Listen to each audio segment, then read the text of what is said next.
Hello everybody and welcome to today's video.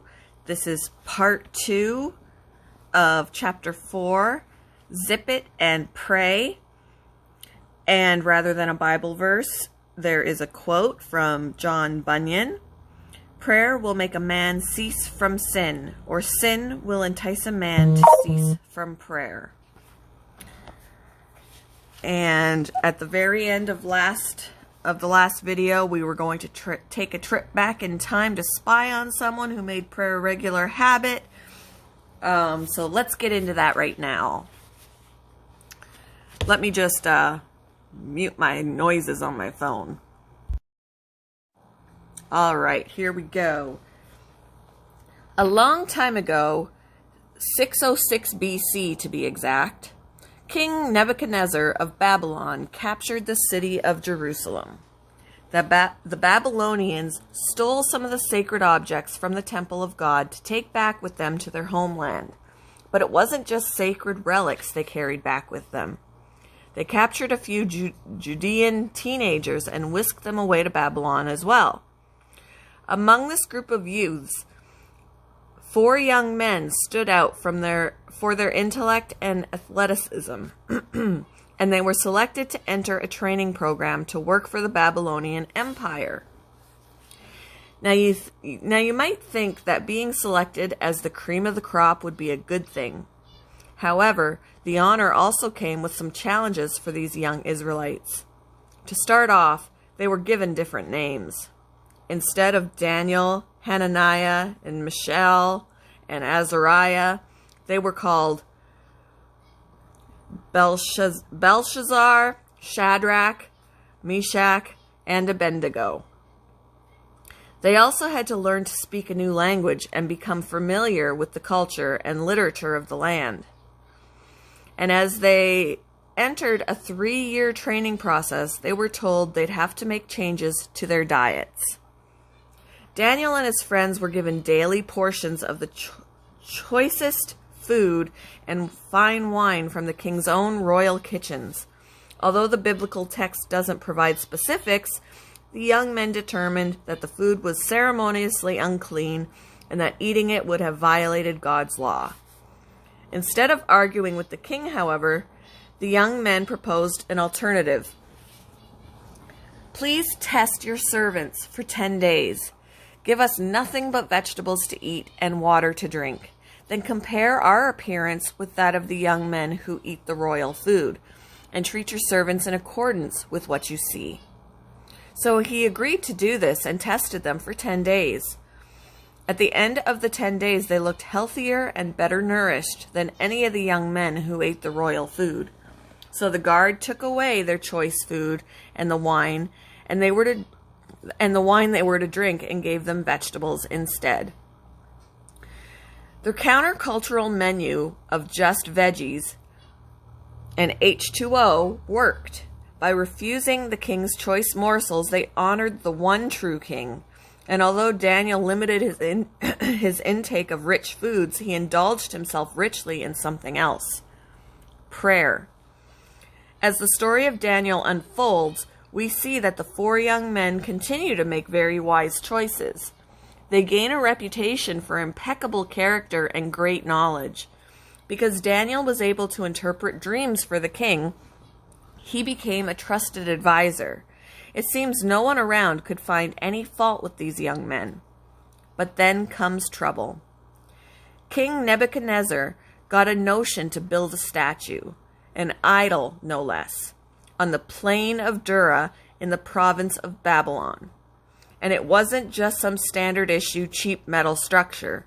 No, this statue would be covered with gold and stand 90 feet tall and 9 feet wide, roughly equivalent to the height of a 9-story building. Kinda hard to miss. And this monumental statue wouldn't be just a passing tourist attraction.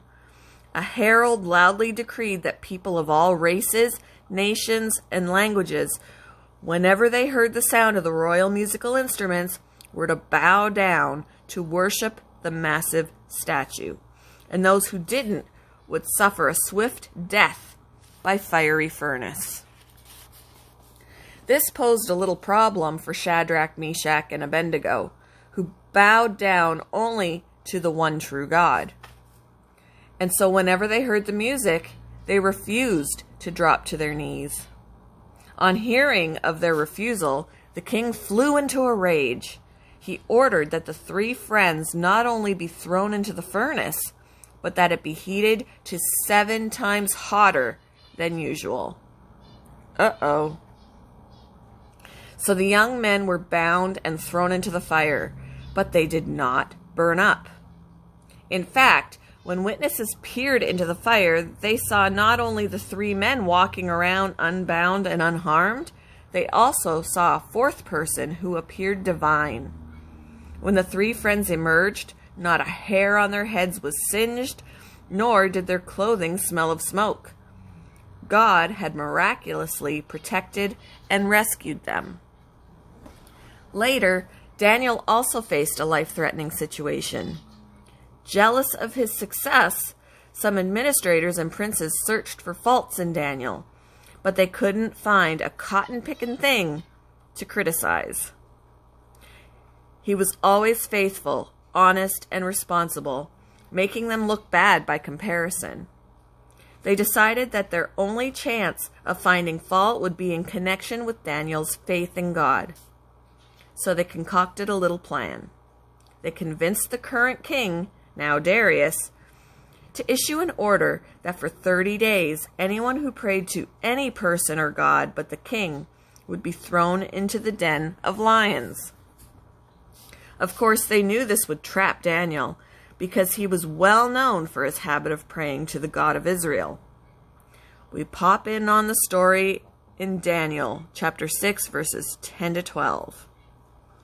Now when Daniel learned that the decree had been published, he went home to his upstairs room where the windows opened toward Jerusalem. 3 times a day he got down on his knees and prayed, giving thanks to his God, just as he had done before. Then these men went as a group and found Daniel praying and asking God for help. So they went to the king and spoke to him about his royal decree.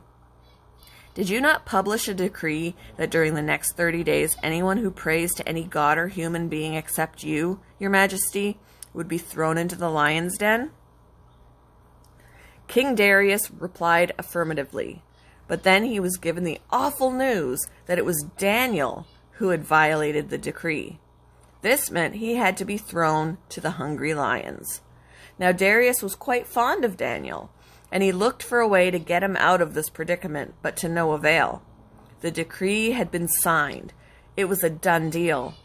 And so Daniel was thrown to the ferocious felines. Nevertheless, the king did not abandon hope. He refused his usual nightly entertainment and spent a sleepless night fasting. Although he likely expected the worst, in the morning the king beheld a wonderful sight. Daniel had not been devoured. He was alive and well. The king then tossed into the lion's den not just the men who had maliciously accused Daniel, but also their wives and children. Scripture reveals that the lions devoured the bodies before they even hit the floor.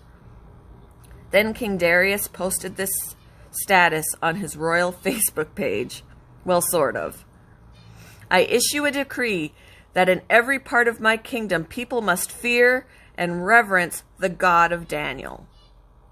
For he is the living God, and he endures forever. His kingdom will not be destroyed. His dominion will never end. He rescues and he saves. He performs signs and wonders in the heavens and on the earth. He has rescued Daniel from the power of the lions. Daniel's commitment to prayer saved him from destruction and made God famous. We will stop right there for this video, and we will get into more tomorrow for part 3. I hope you've all had a very wonderful day, and I will see you in the next one. Bye, everybody.